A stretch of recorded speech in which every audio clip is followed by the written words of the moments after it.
Da da da da da da da da da. Telling the truth is a bad idea. None of it makes sense. None of it. Where they're using false diagnoses.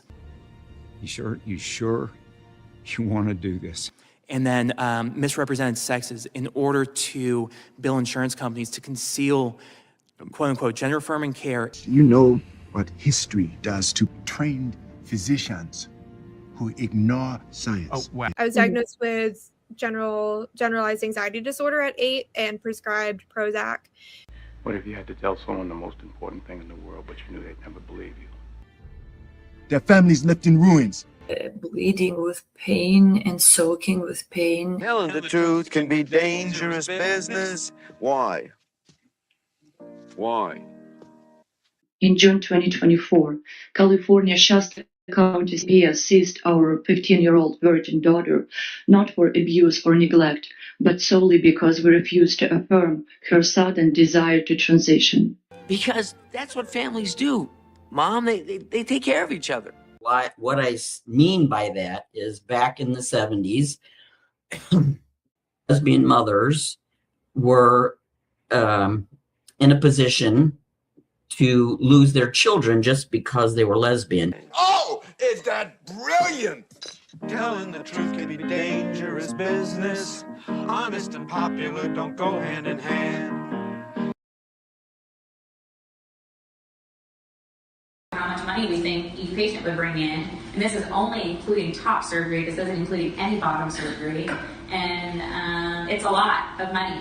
These surgeries make a lot of money. So female to male chest reconstruction can bring in $40,000. And so my story is different from a lot of the others, the younger generation now, because I didn't do it because I wanted to be a man. I never medicalized except for testosterone, and the testosterone, the long-term usage of testosterone, was what caused me to have a hysterectomy and was a major contributor to those 5 heart attacks that you mentioned. Tell the truth. When it settles onto the ground, when we have to actually make decisions about our own safety, or as a clinician, if I'm doing risk assessment and talking to people about institutional placement decisions, sex is a part of that picture. It has to be. And I don't think there are very many trans men who don't understand that. Tell him the truth! You lied and cheated? I was depressed, and I had also learned that I like girls and started identifying as LGBTQ in general. So that's what led me to online. Danger!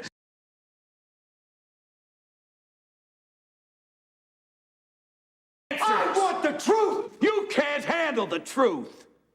And then she goes on to say in her article, if this critical misunderstanding, which creates years of disability, medical, shopping, hopelessness, and failed interventions, is unfortunate, its extension into gender medicine is tragic. You never know what someone might believe. Telling the truth is a difficult problem. Telling the truth is a scary. Telling the truth is a scary predicament. Telling the truth is a bitter herb. Forget herb. I never heard of a hit that had the word herb in it. Telling the truth is.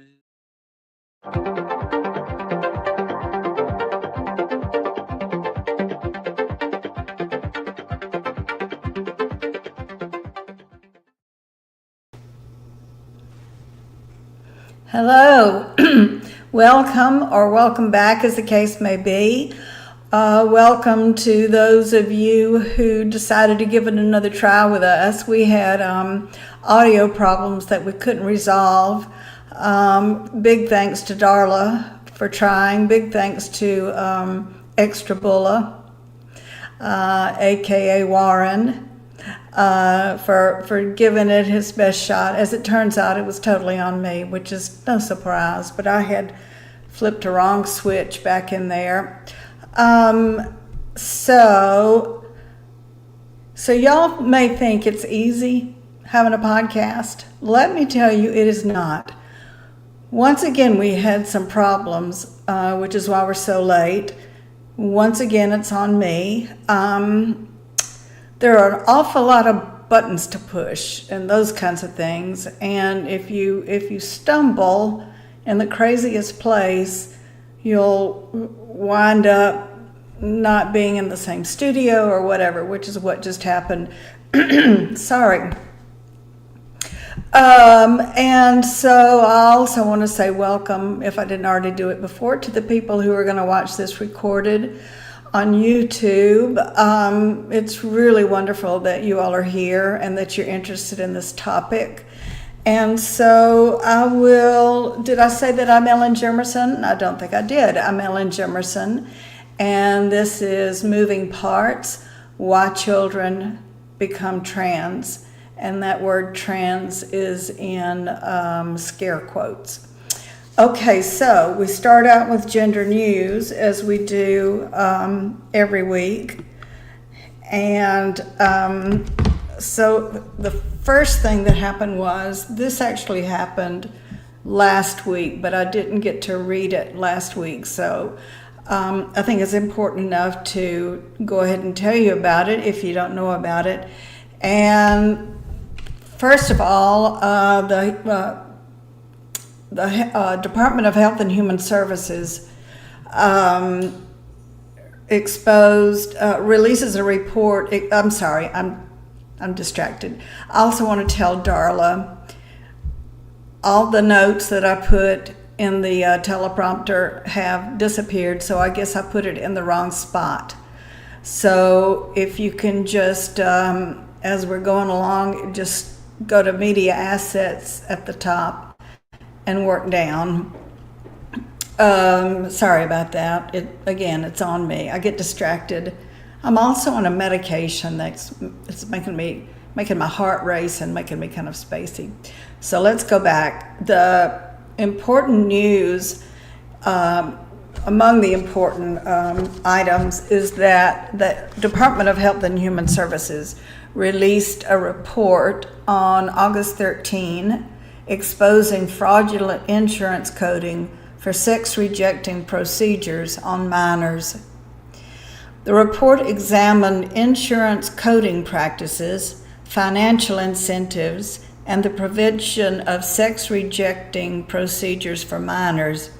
It draws on the Centers for Medicare and Medicaid Services guidance, the Department of Justice investigations, peer-reviewed scientific literature, hospital records, whistleblower testimony, nationwide insurance claims analyses, and interviews with patients and parents. The report presents the Health and Human Services findings and recommendations about the industry pushing and profiting off so-called, quote, gender medicine. According to the report, more than 225 hospitals and health systems established pediatric gender programs nationwide.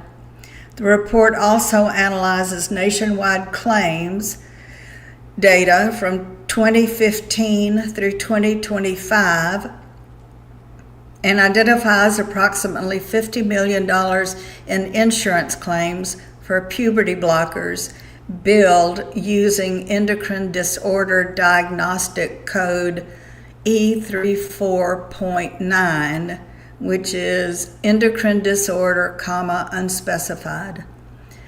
It further reports that nearly $11 million in claims for patients aged 13 to 17 were billed using a diagnosis code for precocious puberty, E301. Finding the report says, warrant additional review of insurance coding practices.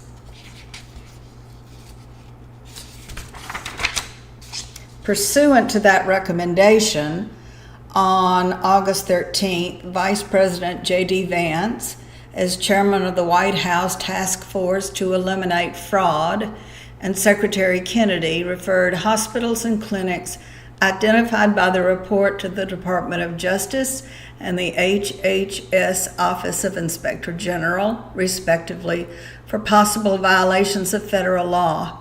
The report recommends that federal and state agencies review coding and billing practices, strengthen oversight of claims submitted to public health programs, and refer suspicious billing activity for appropriate investigation when warranted.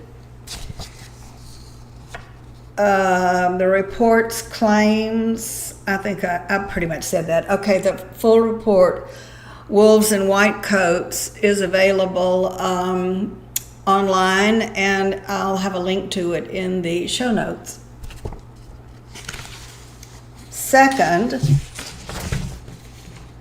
The second to come out of gender news is that the Democrats are planning a decade-long strategy to push pro-transgender narrative, according to the Washington Times on August 15, out of Austin, Texas.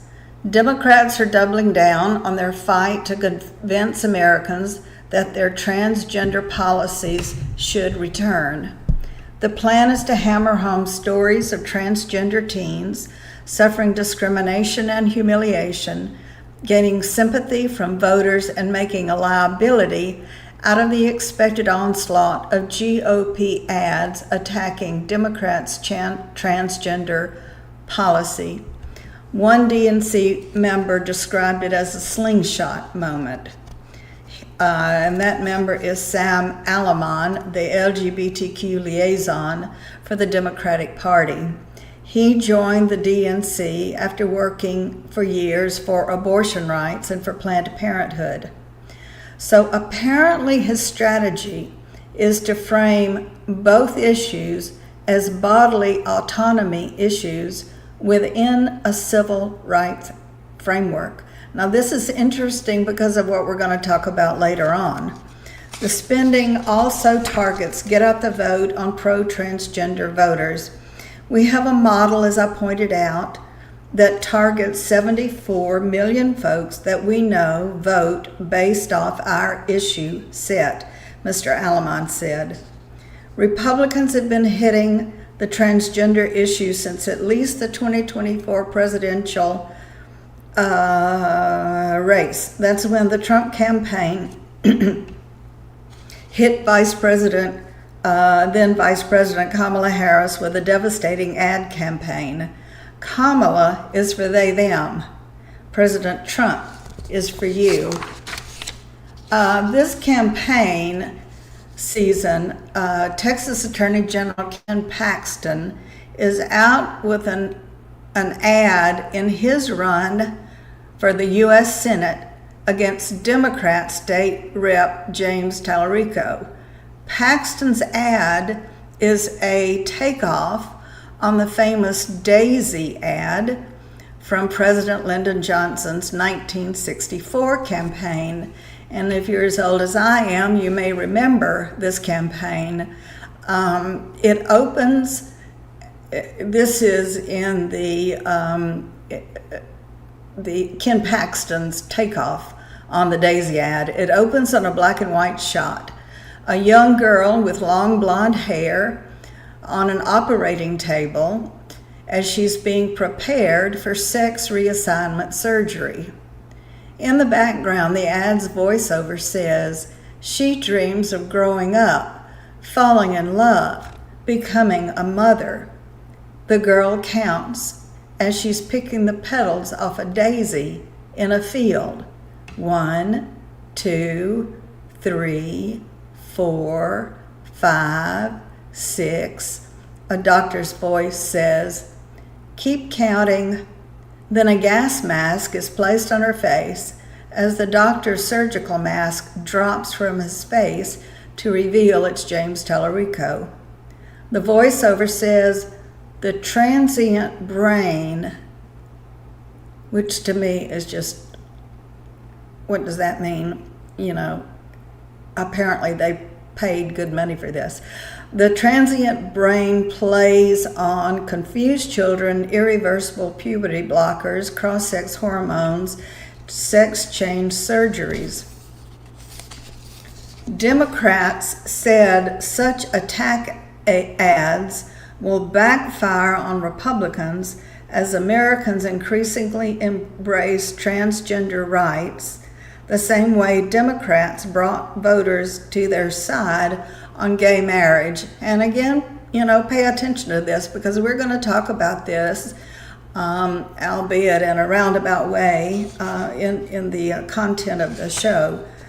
Various polls show most Americans are against male-born athletes competing in female sports, with voters saying doctors should not perform transgender surgery on minors, and that transgender people should use bathrooms assigned to their biological sex. After GenSpect, the group that I follow a lot, after GenSpect posted this on X, Martina Navratilova, who is a world famous tennis player and is a lesbian, commented, "If they keep doing this, I will stop giving any support, be it vocal, financial, or actually voting." That's a pretty strong statement. And I think the Democrats need to think about what it is they're doing. And third, and the last one for today, the log cabin Republicans have voted to scrap transgender issues. We are an LGBT organization.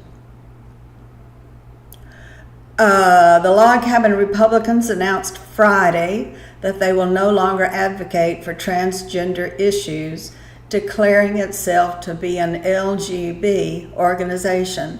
The influential group, the nation's largest GOP organization, dedicated to representing lesbian, gay, and bisexual conservatives and allies, voted to scrap the T after more than a decade of support for transgender issues.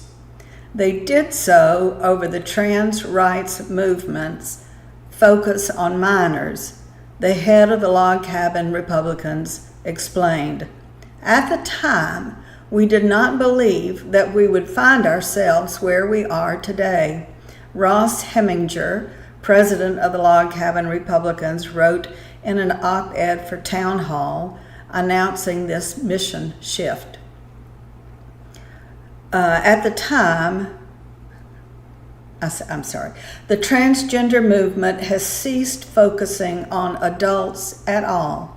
Nearly all of their efforts and those of their aligned special interest groups focus on minors, Heminger said of what's taken place since the 2015 decision to champion transgender issues. They push schools to teach radical gender ideology. They want biological men in women's sports, regardless of the consequences. Perhaps most offensively, they support gender reassignment treatments for minors, often without the knowledge or consent of the parents, knowing full well these treatments are mostly irreversible. All right, so that is the gender news that we're bringing to you today. Yeah, all of that is very interesting. And I want to reiterate, I was a lifelong Democrat since I was a little bitty kid, because of civil rights, because of other things like that. I exited in 2012 for other reasons, but one thing that has been apparent to me is that they may not be as well. There are problems with the Republicans and the Democrats. I am neither at this point. But it is curious to me when you begin to learn the background of how we got to where we are. And that's one of the reasons why I wanted to do tonight's show. So tonight we're going to talk about the billionaires behind the LGBT industry. And the point that I will be making in various ways and through various means, particularly in relying on two extremely well-researched and written papers, the point I want to make is this is nowhere near a grassroots movement. This is definitely a sort of, what do you call it? Well, there's a phrase for it that has to do with sort of, not insider trading, but something like that. I can't really think of what I want to say. So anyway, I want to start with some of the points that Jennifer Bilek raised in her, her article. And I want to backtrack and bring you up to date. If you don't know about how things were different then from how they are now, you need to understand this. And so I've got a timeline here that includes the things that Jennifer pointed out, but also adds to it because I think there are some other things that, I knew about from being a historian, and I want to add that in there. So we can start with the Lavender Scare. So in the 1950s, the Lavender Scare paralleled the McCarthyite Red Scare, which caused gay men and lesbians to be branded as risks to national security alongside those who were thought to be communist. I think a lot of people know about the Red Scare, at least on the surface, but I would say most people have not heard of the Lavender Scare. But it was a real thing, and the scare resulted in the outing and firing of hundreds of gays and lesbians in the State Department. So they were thought, gays and lesbians were thought to be national security risks. And that's important. And so this image, as you can see, it's got the Capitol, it's got two men embracing and two women kissing each other. And that's a scare. So then in the 1970s, the HIV/AIDS epidemic exploded, and it became associated with gay men. This image shows how AIDS ravaged the bodies of the people who eventually died of it.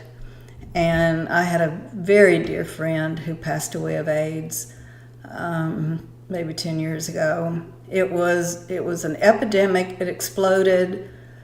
People were not interested in it because it was associated with gay men, and people thought only gay men could get HIV/AIDS.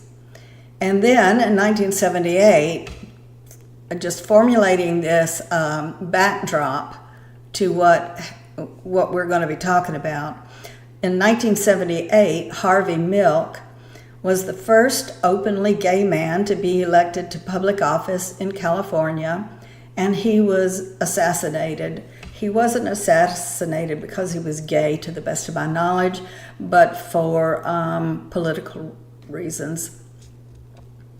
And then in 1985, Rock Hudson, who had been one of the heartthrob Hollywood actors in its golden age, died of AIDS. It had been an open secret in Hollywood, if not among his fans, that he was gay. I think among his first roles, he was a sort of cowboy type, and then he did a string of romantic comedies with Doris Day. And so he was just kind of a heartthrob, and he was certainly not openly gay. In 1998, Matthew Shepard, a gay student in Wyoming, was beaten tortured and left to die in a remote spot near Laramie. He was a gay student. And then the tide began to turn, and Jennifer Bilek did not mention this, but I want to add to the fact that she also mentions the movie Brokeback Mountain. That premiered in 2005. And although it depicted two gay cowboys, they were actually sheep herders, played by Heath Ledger and Jake Gyllenhaal. They played two gay cowboys in the 1960s to the 1980s time period. And it was romantic, it was sexually more or less explicit, and so it promoted a lot of sympathy. Yet a big part of the story is that their relationship was secret, and it had to be secret in that time period. Anyway, it was just, I think it was, and I'm also curious, considering what we're talking about tonight, as to where the money came to fund it. It is still a gorgeous movie, very sympathetic, very romantic, but it does point out the secrecy that these two gay cowboys had to maintain in order to have their romantic relationship. So that gets us back to where I started with Jennifer Bilek, and she wrote an article called "The Billionaires Behind the LGBT Movement." And she wrote, and we have it there, Darla, and the next slide over next to her, if you see it. Well, do you see the slide? Yeah, there you go. Thanks. Yeah, all of this fumbling is on me, clearly, because I had notes that she can't read. So Jennifer Bilek wrote in First Things, The Billionaires Behind the LGBT Movement, and she wrote it in January of 2020. And she wrote, she opened with this: "Not long ago, the gay rights movement was a small group of people struggling to follow their dispositions within a larger heterosexual culture. Gays and lesbians were underdogs, vastly outnumbered and loosely organized, sometimes subject to discrimination and abuse. Their story was tragic, their suffering dramatized by AIDS and Rock Hudson, Brokeback Mountain, and Matthew Shepard. Today's movement," she says, "however, looks nothing like that band of persecuted outcasts. The LGBT rights agenda, note the addition of T, has become a powerful, aggressive force in American society.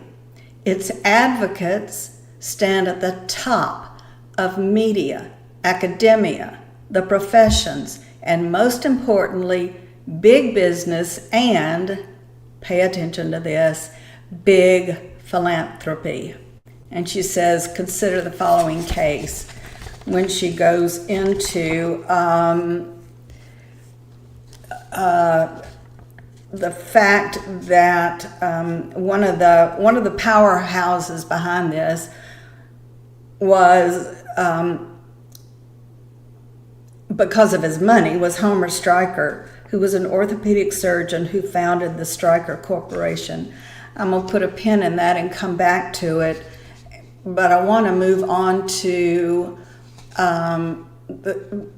her article was followed up some years later by, actually just this past April, by an article written by Colorado principled physicians, and it's titled "The Gender Industry's Four Horsemen of Colorado. And the subtitle is The Big Four's Colorado Blueprint: How 4 Wealthy Donors Flipped Red State and artificially accelerated transgender and gender identity policies through massive funding, not grassroots momentum. And that is really, really, really important to hold on to. We're talking about billionaires. We're talking about billionaire funding. We're not talking about grassroots movements. We're not talking about individual small donations that added up over time. We're talking about a break. And so this is one of the things the Colorado principled physicians had to say on X, where they first published this, I believe. In 2004, their donations, these are the 4, their donations overwhelmed Republicans. Pat Stryker, who's the daughter of Homer Stryker, spending over $850,000.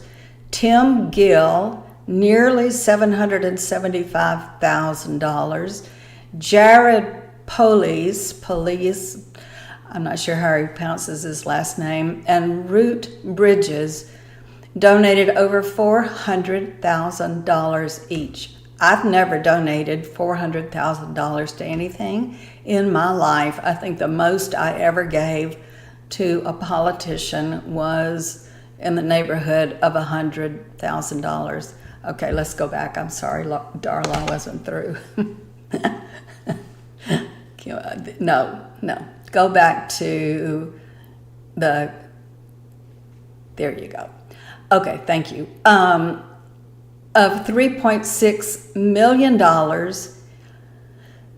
in 527 organizations spending, nearly 2/3 came from these 4. Democrats flipped both legislative chambers for the first time in decades. By 2006, that's 2 years later, they added the governorship and more seats. Total early spending exceeded $20 million, locking in a Democratic trifecta that has endured for 2 decades.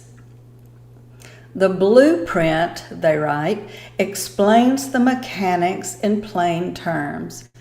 Dubiously funded nonprofits, targeted ads, and ground games that caught the GOP flat-footed. The Rocky Mountain Heist documentary calls it a heist by a shadowy cabal. If you know what a cabal is, it's like a, what do you call it, a dark government, a shadow government. And by visualizing a blue blob spreading from Colorado as a warning of national replications. Okay, now let's back up and get a feel for who these people are. And remember, these are billionaires whose interest is in, we'll see. You want to go to the next one, Darla? Homer Stryker? No, back up. There we go. Thank you. So Homer Stryker founded the Stryker Corporation in 1941. It manufactures medical equipment and orthopedic implants. So we've got medicine in the mix. Not grassroots gays and lesbians being persecuted, but we've got big medicine in the works. Sales in 2022 for the Stryker Corporation were $18.4 billion. Billion. The shares went up 36%, have gone up 36% since 2020, with an increase in orthopedic procedures. So he is one of the deca-billionaire. He's the founder of a deca-billionaire dynasty. Forbes magazine, that you know tracks wealth, Forbes has a list of families with a net worth of $10 billion or more. His children, Ronda, John, and Pat Stryker, are a clan of one of these 45 U.S. families. There are 45 U.S. families that are in Forbes' list of decabillionaires. The Rockefellers and the Kennedys may be rich, but they're not as rich as the Strykers, according to Forbes. Okay, so his daughter, one of his daughters is Ronda Stryker. No, not his granddaughter, his daughter. She is a director of the Stryker Corporation and owns about 5% of it. What is 5% of what, $18 billion they did in sales? I'd take 1%, I'd take 0.5%. That's a lot of money. So what is she doing with this money? Is she giving out of the goodness of her heart, or is she giving strategically? So in 2011, she gave $100 million to create the Homer Stryker Medical School at Western Michigan University. She also pledged in 2016 $20 million to the Department of Global Health and Social Medicine. Okay, we're talking about health on a global scale, and we're talking about health in terms of social reasons. And so that was to the Harvard Medical School. Now we've got Western Michigan University in the mix. We've got Harvard Medical University in the mix. Watch this.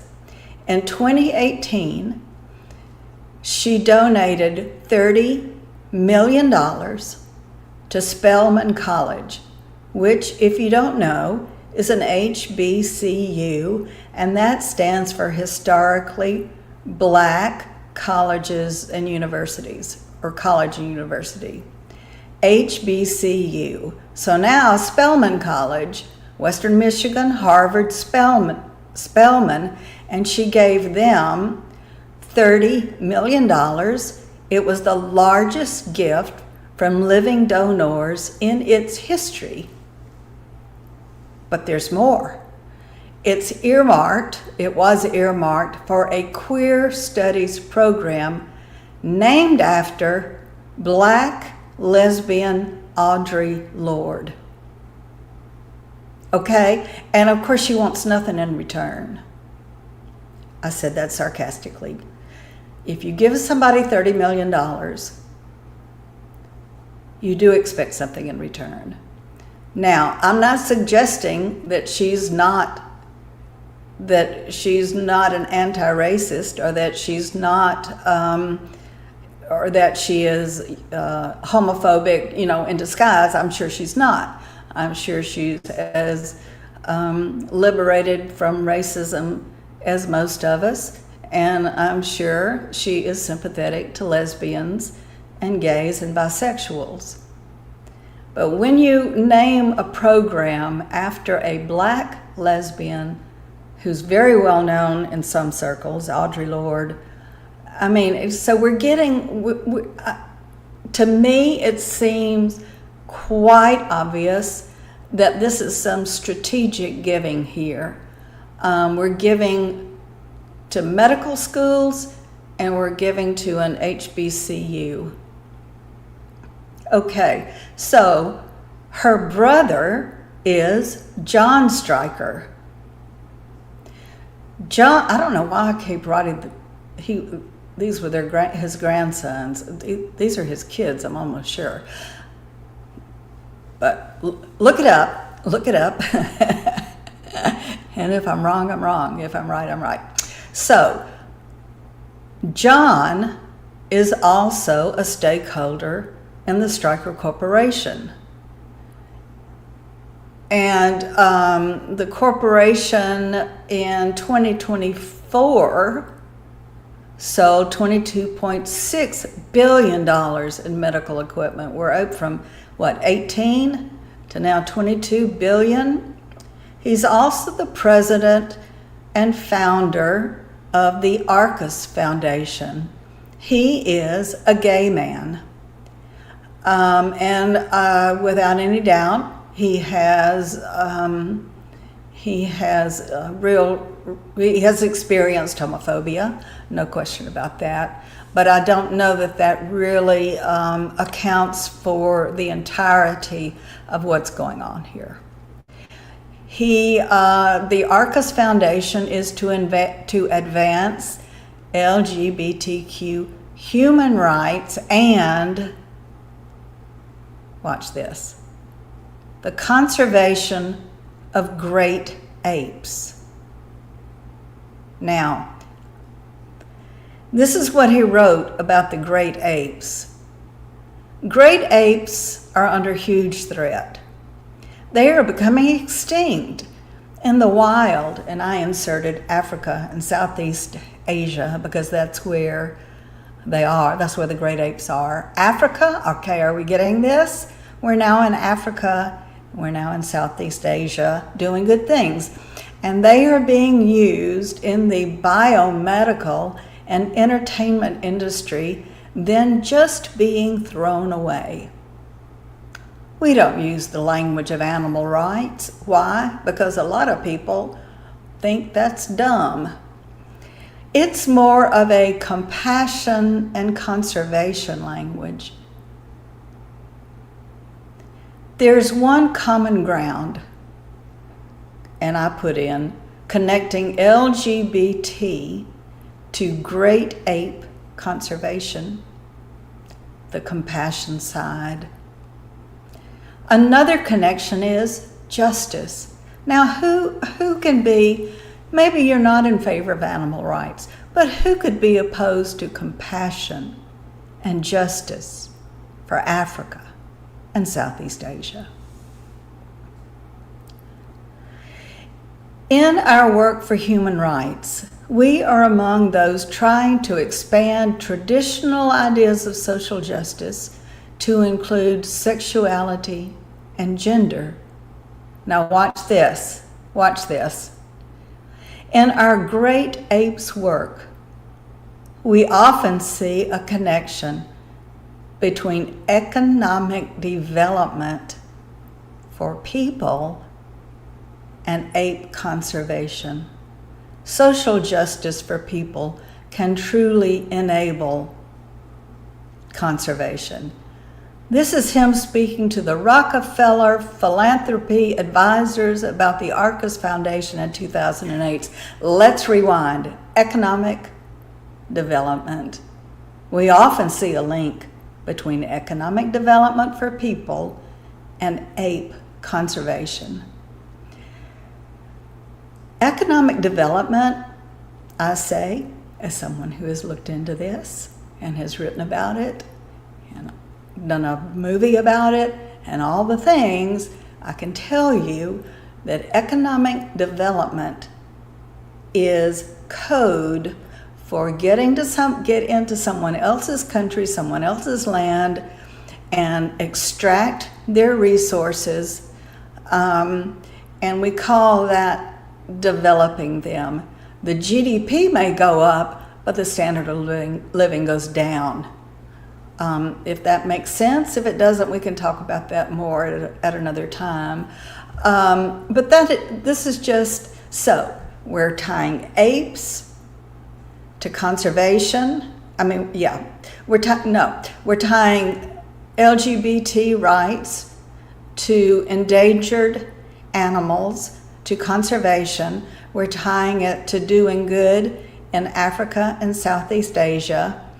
And we're tying it to justice. We're avoiding the language of animal rights because that triggers some people. It's a non-starter in terms of marketing, so don't do that. And we're gonna get involved in economic development for people and ape conservation. I was thinking, you know where else I have seen this? Some years ago, I was in a book study group, and ostensibly the issue was promoting women and women's rights and women's economics. It's called Women Hold Up Half the Sky. Now, you know who was behind that book? Nike. Because it was promoting the idea that getting really poor women into Nike factories, which we know are sweatshops, is promoting the good of women, and you put on the front cover, Women Hold Up Half the Sky, and all the people interested in women's rights rush to it and say, boy, that's a, yes, it lifts, sweatshops lift people out of poverty. Okay, Darla has posted this, grandchildren. Okay, what do you know? I was right in my things, my little media assets. Dr. Homer Stryker had one son named Lee Stryker. Lee Stryker and his wife Nancy had 3 children, Homer's grandchildren. Rhonda Stryker has 3 children, and Pat Stryker has 3 children. John Stryker has 2. Okay, thanks so much for that, Darla. I don't know why I do that to myself. I write it, I think about it, I write it out, and then I think, oh, I goofed that up. Oh, my fertile brain, my fertile imagination. Okay, so I hope this is making sense to you. So now we can move to the third of the Stryker siblings, Pat Stryker. Yeah, see, I put Homer Stryker's granddaughter. I did it 3 times. Why did I doubt myself? At any rate, she established the Bohemian Foundation. It's for music, community, global, and civic programs. In her life, she has given $225 million over her lifetime, mostly through her foundation. She was one of the Colorado Democratic Political Organization, along with Tim Gill, Jared Polis, and not Rutt Butler, Rutt Bridges.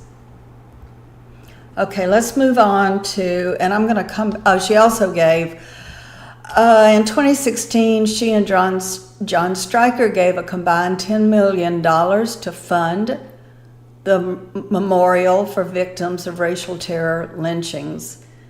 I'm going to come back to that with a rather lengthy excursus. But first, let's talk about Tim Gill.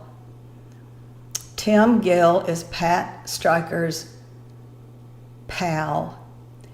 He was the founder of Quark, Inc. He sold his 50% stake for $500 million. He was one of the first openly gay people on Forbes' richest people list. Today his worth is $400 million.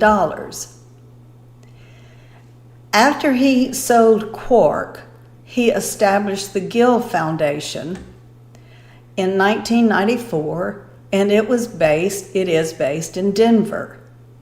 So we've got a lot going on in Kalamazoo, Michigan with Ronda's establishments. Now we're in Colorado, the Gill Foundation was founded for LGBT civil rights, and it funds academic research, get this, polling, litigation, and data analytics related to LGBT rights. His husband is Scott Miller. He endowed Tim Gill, endowed the Tim Gill Professorship in Infectious Diseases at the University of Colorado in 1998 for HIV research and education at its medical school.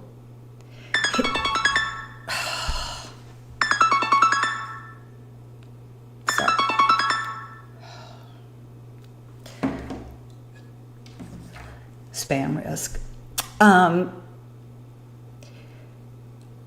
He is a mega donor, was one of the single largest individual donors to the LGBT rights movement in U.S. history, pledging over $500 million since early 1990s.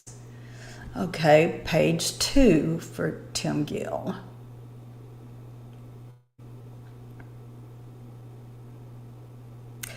Tim Gill was one of the primary strategists and funders behind Obergefell v. Hodges, the SCOTUS decision legalizing same-sex marriage throughout the U.S. And that's where I entered the picture. When I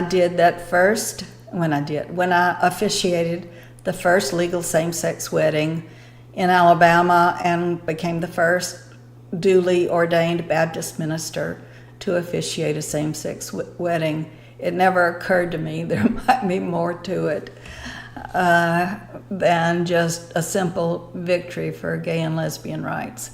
So, Obergefell v. Hodges in 2015. In 2015, he also helped fund Freedom for All Americans to advocate for non-discrimination of gender identity across the U.S. So we've shifted from gays and lesbians and same-sex relationships and rights, marriage rights, all the things that went with it, the ability to visit a loved one in the hospital, all of that. We've now shifted in that same year to gender identity. Meanwhile, Scott Miller, his husband, was named ambassador to Switzerland and Liechtenstein. He was named ambassador by the Democratic President Biden in 2022. And Biden also awarded Tim Gill the Presidential Medal of Freedom in 2025. Now, some of y'all are going to think I'm just mean-spirited. And granted, I can be mean-spirited, but that's not really what I'm getting at. It's not mean-spirited to, as the little introductory video says, tell the truth. And I always giggle when they say telling the truth is a bad idea, because the truth won't get you, in terms of money and power, what money to start with will get you. Okay, now, Jared Polis. I wish I knew how to pronounce his name, even if he's not, even if I don't see him being my new best friend. I like to pronounce people's names. Polis is a Greek word meaning city or community. His actual last name is Schulz. At any rate, he's the son of Blue Mountain Arts publishers Stephen and Susan Polis Schulz. If you've ever used Blue Mountain, they have a really great line of free online greeting cards. They're awesome. Never occurred to me that it was not mom and pop business, but at any rate, in 2004, Jared Polis became one of Colorado's 4 horsemen, or Gang of 4, that we talked about earlier. In 2008, he was elected to the United States Congress. He was the first non-incumbent openly gay man elected to Congress. He was the third wealthiest member, worth $122.6 million, up to $300 million over time, and he was the first openly gay parent in Congress. He was also, has been, the 43rd governor of Colorado. So we're seeing it's mounting, it's escalating. The amount of money, the people who are in charge, they have become ambassadors. They have become major funders to a number of universities, in particular those associated with medicine. They've become, they're establishing themselves as fighters for being anti-racism fighters, and so forth and so on.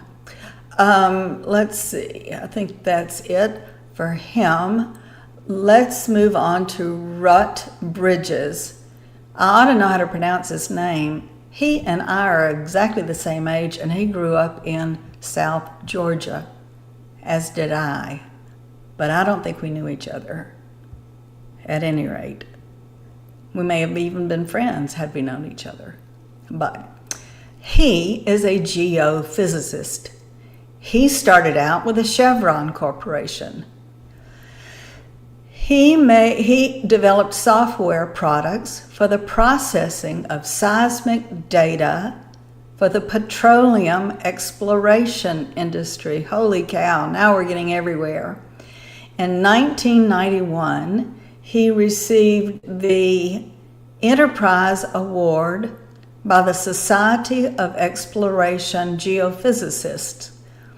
He is chairman of Quest Capital, a venture capital fund. So we got venture capitalists, we have billionaires who inherited big money, we have movers and shakers in politics because they organized and developed strategies to move up into democratic politics. And he's worth $200 million. I hope we're really thinking about, is the whole thing, was it a grassroots movement, or was it, is it an industry being funded by decabillionaires? Okay, let's move on. I'm not sure. Okay, I've lost the connection.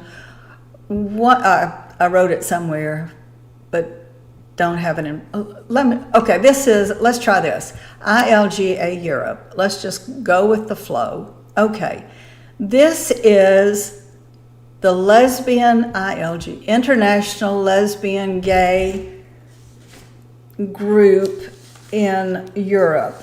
And I did write it down somewhere, but as I say, I'm kind of spacey today. My heart's just been pounding, I think, from this medication. At any rate, look at this. What is the word that jumps out at you? Democracy, right? We're saving apes. We're supporting black lesbians. Democracy. We're going to tie LGBT rights to democracy. And it says protect pride, protect democracy. And you've got this sweet man over here holding up a sign that says abrazos de papa, which means dad hugs. Now, I have given mom hugs in my time. I'm not opposed to giving people hugs. I give them out for free sometimes. When I give them out, I give them out for free. Okay, so this is what the International Lesbian, Gay, Bisexual, Trans, and Intersex Association. Now you see that we've gone from lesbian, gay, and bisexual to trans and intersex. It has 500 organizations throughout Europe and Central Asia. So now we've got Africa, Southeast Asia, Europe, Central Asia. It has a consultative status with the United Nations Economic and Social Council. It has participatory status with the Council of Europe. Initially, back in 1996, it was funded by volunteers. But then in 2001, it switched to big international funding via trusts and foundations, including in the United Kingdom, the Sigrid Rousing Trust Foundation, in the United States, George Soros's Open Society Foundation, in the United States, Freedom House, which in turn receives funding from the State Department. Again, we're back to national security and all that kind of thing, as well as from semi-public and private foundations and individuals. The United States, the State Department, and in the Netherlands, the Ministry of Education, Culture, and Science. These are pretty big players. So, you know, it's really hard to continue to think, as it was for me, I had to change my mind when I learned some things, that this is about human rights, civil rights, and grassroots organizing on behalf of people who are oppressed. It's too much. You can't overlook all this big money. You can't overlook the role that these billionaires have played in connecting with politicians, with the Democrats, with and spreading out into all these different areas. And so, let's see, was there another one? No, that's it. So we move on now to the National Memorial for Peace and Justice, which is one of the foundations that Pat Stryker, it says funded, it didn't say helped fund, but let's see, what do we have to say about the Lynching Museum? So its real name is the National Memorial for Peace and Justice. Again, peace and justice. The Equal Justice Initiative. Who could be opposed to peace and justice? And one of the newspaper headlines read, Alabama Memorial confronts America's racist history, a site dedicated to the 4,400 victims of lynching and a museum about the country's legacy of inequality opens. It goes on to say, the first public museum and memorial to the victims of racial terror in the United States, specifically the 4,400 African Americans lynched between 1877 and 1950, which is curious. If you're gonna have a museum dedicated to the victims of racial terror in the US, and you're gonna limit it to the years between 1877 and 1950, that in and of itself is interesting. 1877, of course, marked the end of Reconstruction after the Civil War. At any rate, going on. It opens this month in Montgomery, Alabama, with the aim of reconciliation during a period of deep unrest. What kind of deep unrest are we talking about? What sort of reconciliation are we talking about? Who's going to do the reconciling? There is still so much to be done in this country to recover from our history of racial inequality, says Brian Stevenson, the founding director of the Equal Justice Initiative, who spearheaded the project. We can achieve more in America when we commit to truth-telling about the past. Does this museum tell the truth? Let me read this next paragraph. After 2 years, after 2 years of planning and construction, 2 years, that ain't grassroots. After 2 years of remember, I grew up in the civil rights movement. I know whereof I speak. After 2 years of planning and construction, and having raised an estimated $20 million from Google, the Ford Foundation, and private philanthropists, such as the billionaire activist siblings Pat and John Stryker, the Legacy Museum and the National Memorial for Peace and Justice will be inaugurated with a 2-day Peace and Justice Summit starting on 26 April. Speakers and performers include, y'all, I'm restraining myself from laughing. Speakers and performers include the activists Marion Wright Edelman and Gloria Steinem, Al Gore, and hip-hop artists The Roots and Common. I don't know anything about The Roots. I do know that I have liked a lot of what Common has done. Where in here have we mentioned Richard Emanuel, PhD? Okay, I hope that you're beginning to ask the question too, where did the T come from in LGBT? Why is this grassroots?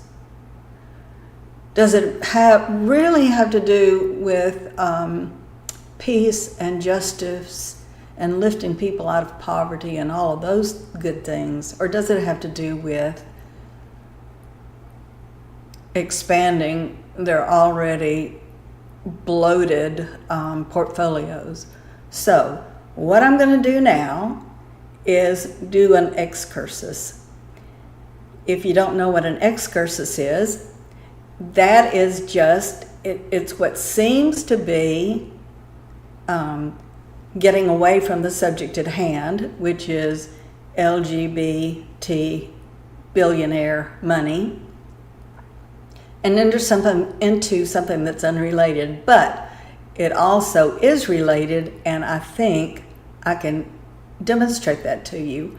I want to say up front that I have been to the Museum for Peace and Justice in Montgomery. As you know, many of you, some of you won't, Montgomery was one of the hotbeds of the civil rights movement. There's a lot associated with South Alabama.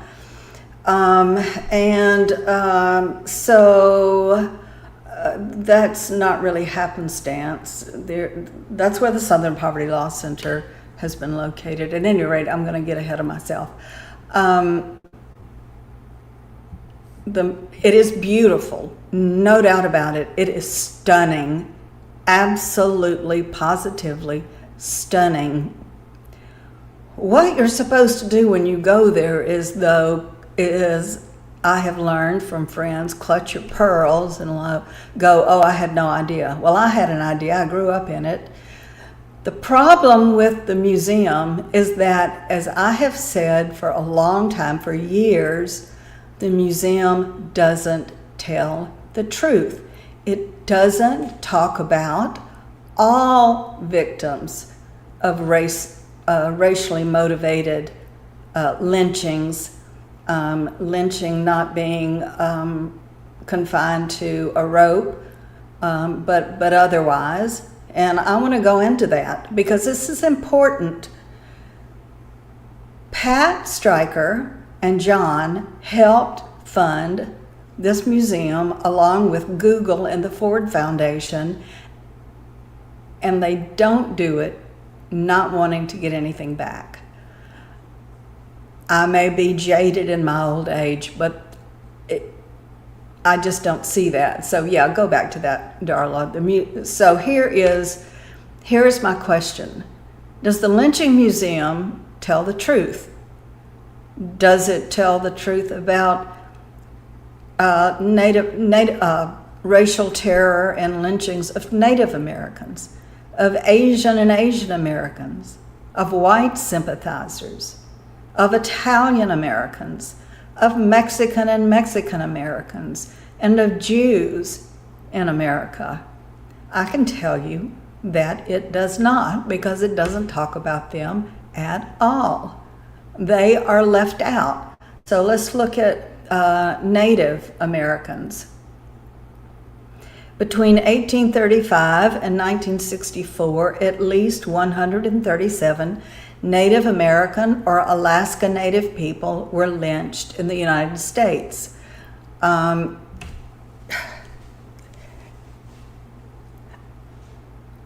instinct tells me that it's higher than that, but this is what has been documented. Okay, let's go on to Asians and Asian Americans.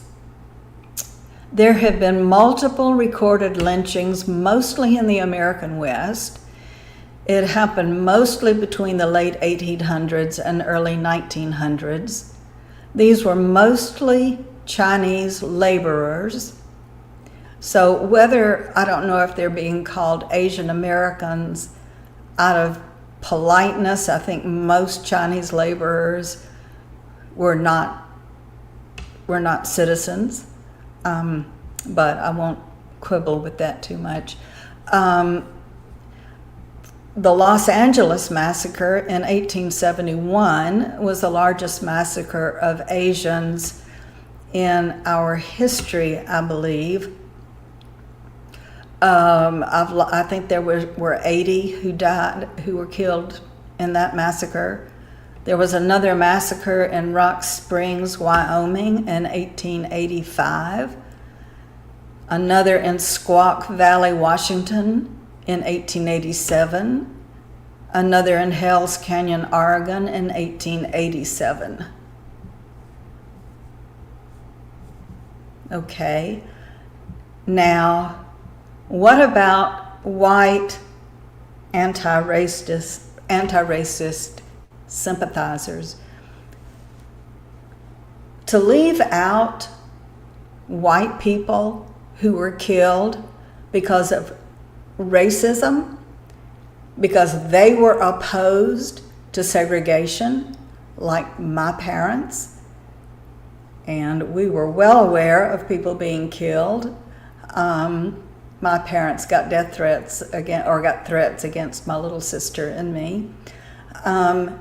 It was dangerous, and some paid the price. And if you know anything about the period, you probably are familiar with the names Andrew Goodman and Michael Schwerner, who were assassinated in 1964, and Viola Liuzzo, who was killed in 1965, transporting people to and from various demonstrations. So what about a Richard Emanuel, PhD? He estimates that more than 1,000 whites were lynched for race reasons. Richard Emanuel, PhD, he's now retired, but he was on the faculty at Alabama State University, which is another historically black college and university, an HBCU. Alabama State University, and was a professor of communications. And he estimated that more than 1,000 whites were lynched. That's a pretty big number, and I don't have any reason to doubt it. I'd be willing to put it at 500. I'd be willing to put it at 250. But if you're going to have a museum, if you're going to be able to establish a museum in 2 years, and it's dedicated to dedicated to peace and justice in order to commemorate racial terror, and it's set up by saying in a time of deep racial conflict and reconciliation, who's going to be reconciled? Are we going to reconcile with Native Americans? Well, no, because they're not in the mix. Asian Americans will no, because they're not in the mix. Whites, because no, they're behind all of it, according to legend. Moving on. Let's go to the Italians, and I hope I get away with this picture because I could find them for all of these groups. There have been 50 documented cases of Italian Americans being lynched in Florida, Louisiana, Illinois, New York, Mississippi, Arizona, Colorado, Kentucky, Washington State. These are not isolated incidents. These were 50 cases between 1880 and 1921 that have been documented. The largest of them probably was the New Orleans mass lynching in 1891 when, I think that is these two men. Yeah. No, this is another one. Excuse me. The New Orleans had to do with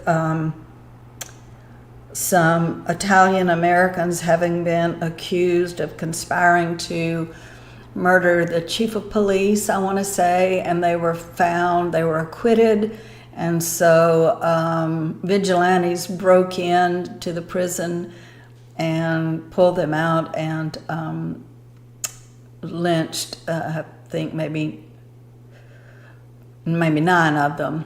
At any rate, this photo is of the lynching of Castanego Ficarota and Angelo Albano in Tampa, Florida on September 9th, 1910. And that also had to do with,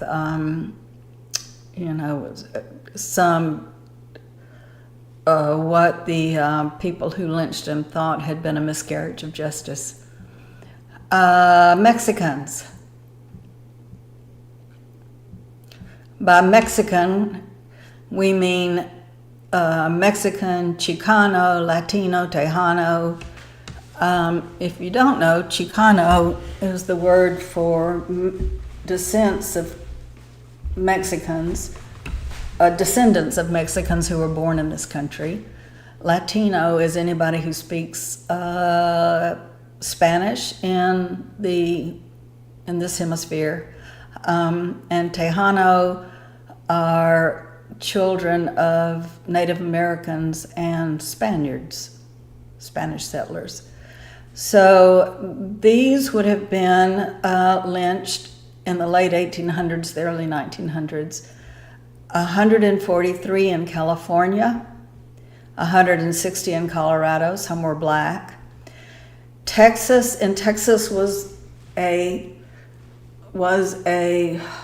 prolonged outbreak that they call La Matanza, or the massacre, in which that was between 1910 and 1920. Hundreds or thousands were killed. Part of that was the La Hora de Sangre, which was the killing of 500 by Texas Rangers in 1915. Okay, and Jews. Leo Frank is the most well-known case in American history, and he was wrongfully convicted of rape and murder, Anti-Semitism played a part in his lynching, but also the guys I mentioned earlier, Michael Schwerner and Andrew Goodman, I think they both were Jews. So do you put them in the camp of Jews? I don't think anybody knew they were Jews.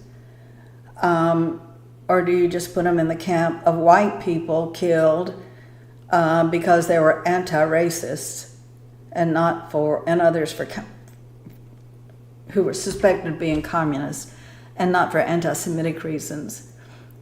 Another thing I noticed, I got these figures from my go-to, which is Wikipedia.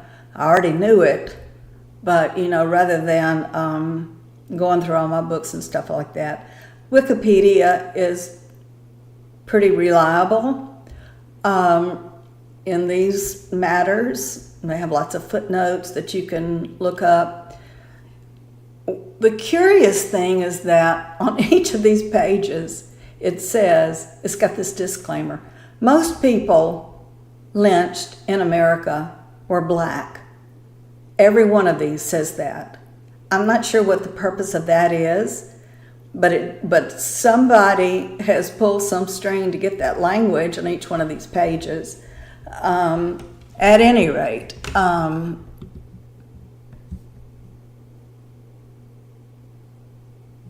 Darla puts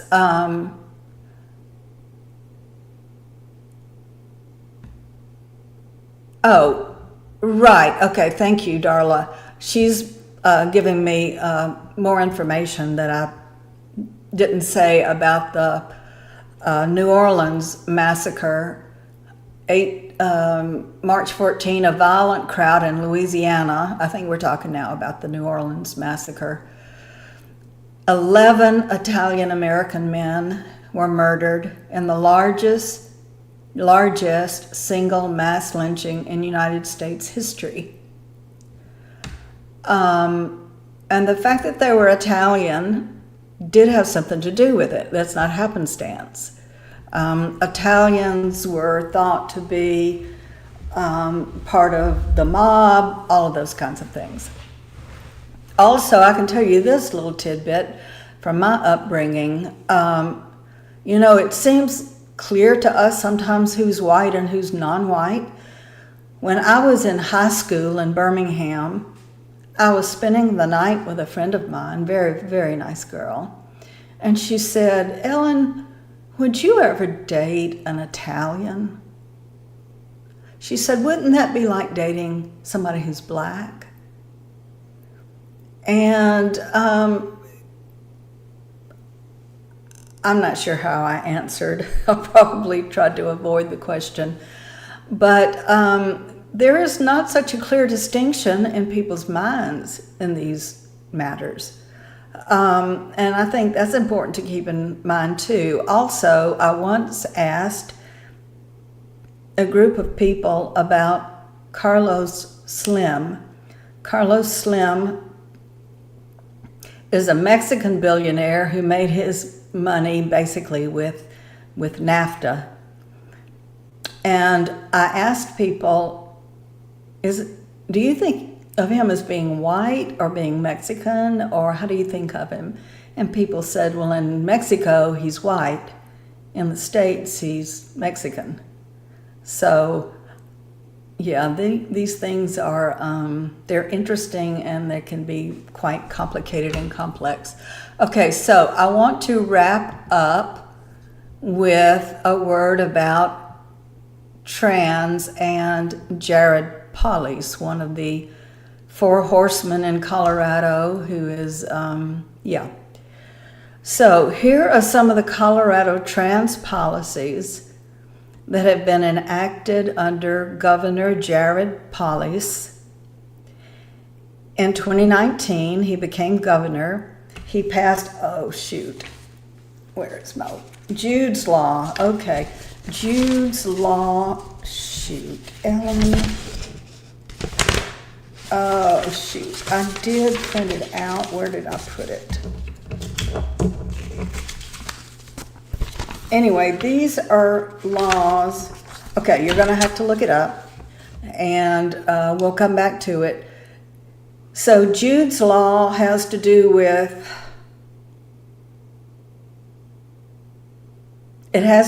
minors and transitioning. I can't remember exactly what it is. The Kelly Loving Act has to do with making misgendering or dead naming somebody in a workplace environment against the law. What? And then there have been a number of bills advanced to seal minors' name change records. What is Jude's law? I know it. I didn't print it out. At any rate, okay, I don't see it anywhere.